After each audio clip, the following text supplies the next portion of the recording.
Hello friend, welcome back reaction entertainment channel. तो friend, आज का जो मेरा वीडियो है वो है चैनल जीरो से जीनियस तक। क्या बात है। और फ्रेंड, इनका टाइटल है पाक ने दिखाया असली रंग। तो देखते हैं क्या रंग दिखाया पाक ने। तो फ्रेंड, वीडियो का जो ओरिजिनल लिंक है मैं डिस्क्रिप्शन में दे दूंगा।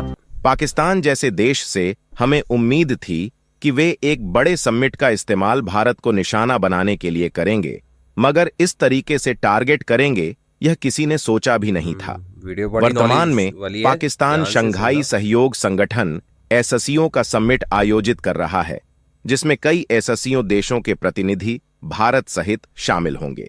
अब दिलचस्प यह है कि पाकिस्तान के मंत्री अहसान इकबाल ने अचानक एक अजीब बयान दिया है, जिसमें उन्होंने कहा कि भारत इस समिट से जल रहा है।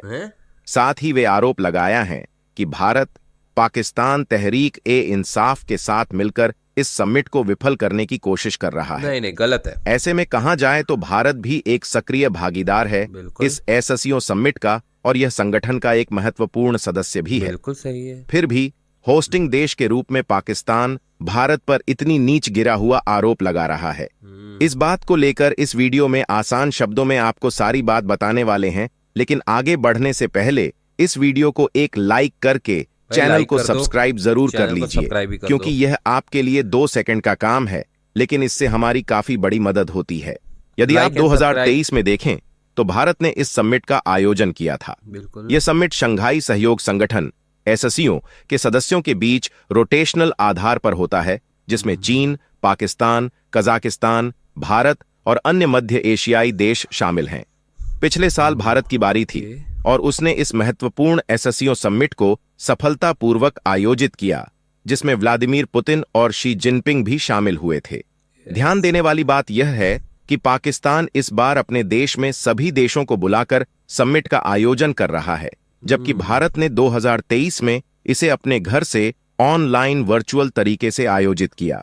आपको पता होगा कि वर्चुअल समिट में भाग लेना जरूरी नहीं है, हम अपने अपने देशों में रहकर भी इसे सफलतापूर्वक कर सकते हैं। बिल्कुल सही। भारत पर ऐसा आरोप लगाने का एक दूसरा कारण यह भी हो सकता कि पाकिस्तान की एक आदत है कि वह अंतर्राष्ट्रीय समिट में जो डिप्लोमेटिक प्रोटोकॉल होता है उसे नहीं मानता।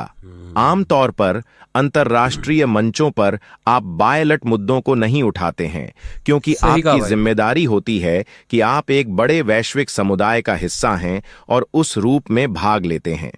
पाकिस्तान इस नीति का पालन नहीं करता। यदि हम 2023 की बात करें तो उस समय पाकिस्तान के विदेश मंत्री बिलावल भुट्टो ने भारत के खिलाफ बयानबाजी की थी। उन्होंने बहुत ही अजीब बयान दिए, जिससे भारत में कश्मीर को लेकर विवाद खड़ा हो गया और फिर वे वापस पाकिस्तान लौट गए। इससे उनका कुछ नहीं बिगड़ा, बल्कि उन्होंने पाकिस्तान में अपने समर्थकों का समर्थन हासिल कर लिया, जो उन्हें अच्छा लगता है। वे यह नहीं समझते कि एक बड़े समिट का प्रोटोकॉल क्या होता है। भारत ने देखा कि अगर पाकिस्तान के प्रधानमंत्री शहबाज शरीफ भारत आते हैं तो फिर से वही समस्याएं पैदा होंगी। बिल्कुल सही। इससे यह स्पष्ट हो गया कि वे इस समिट का उपयोग विवाद खड़ा करने के लिए करना चाहते हैं। वे प्रचार के लिए भारत के खिलाफ बयान देंगे, तो भारत ने पूरे समिट को वर्चुअल फॉर्मेट में आयोजित करने का फैसला किया। बिल्कुल सही। पहली बात, एससीओ समिट का आयोजन करना कोई विशेष उपलब्धि नहीं है, लेकिन पाकिस्तान की ओर से जो बयान दिए जा रहे हैं वे बेहद सोचे समझे हैं। यह नहीं कहा जा सकता कि कोई मंत्री अचानक मीडिया के सामने आकर ऐसा कुछ कह गया। इसके पीछे पाकिस्तान की एक स्पष्ट योजना है। पाकिस्तान इस बात को ध्यान में रखकर चल रहा है कि हाल ही में पाकिस्तान के कराची एयरपोर्ट के निकट एक विस्फोट हुआ, जिसमें 2 चीनी नागरिकों की जान चली गई। इस घटना से चीन इतना नाराज हुआ कि उसने पाकिस्तान में अपनी एक टीम भेजी है ताकि कराची में हुए बम धमाके की जांच की जा सके। आप सोच सकते हैं कि वह टीम पाकिस्तान में कैसे पहुंचेगी, और भाषा की बाधा के कारण वे पाकिस्तान की पुलिस या एजेंसियों के साथ किस तरह से संवाद करेंगे। लेकिन चीन ने अपनी चिंता जताते हुए अपनी टीम भेजने का निर्णय लिया।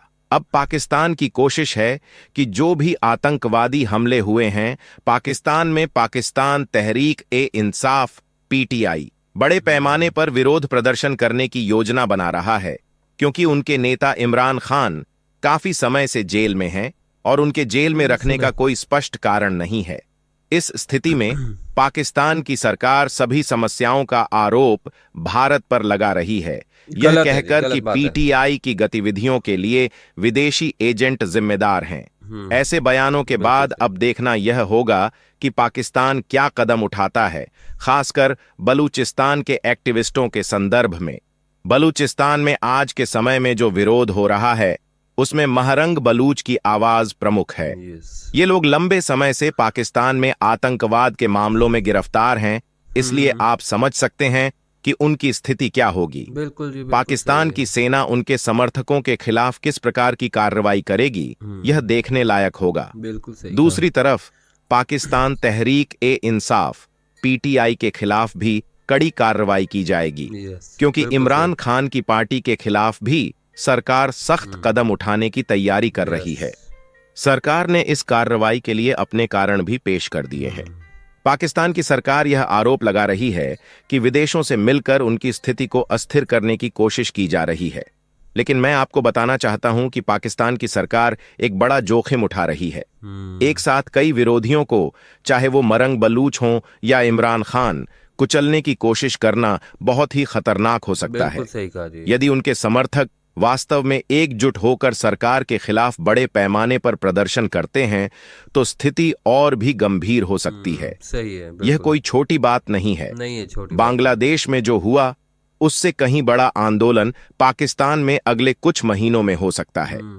फिलहाल पाकिस्तान ने भारत पर गंभीर आरोप लगाए हैं और अब यह देखना दिलचस्प होगा कि जयशंकर जी इन आरोपों का कैसे जवाब देते हैं।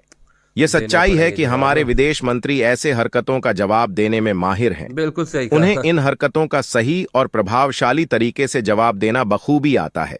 इसलिए हमें पूरा विश्वास है कि वह इस मामले में भी संतोषजनक उत्तर जरूर देंगे। बिल्कुल सही। दोस्तों, यदि पाकिस्तान भारत के साथ इतनी नीच हरकतें करता है, फिर भी वह यह चाहता है कि भारत उसका अच्छा दोस्त बने, यह सोच कैसे संभव है? एक पुरानी कहावत है, जब तक नीयत साफ न हो दोस्ती नहीं हो सकती। यह पूरी तरह सच है कि बिना विश्वास के दोस्ती का कोई अर्थ नहीं होता।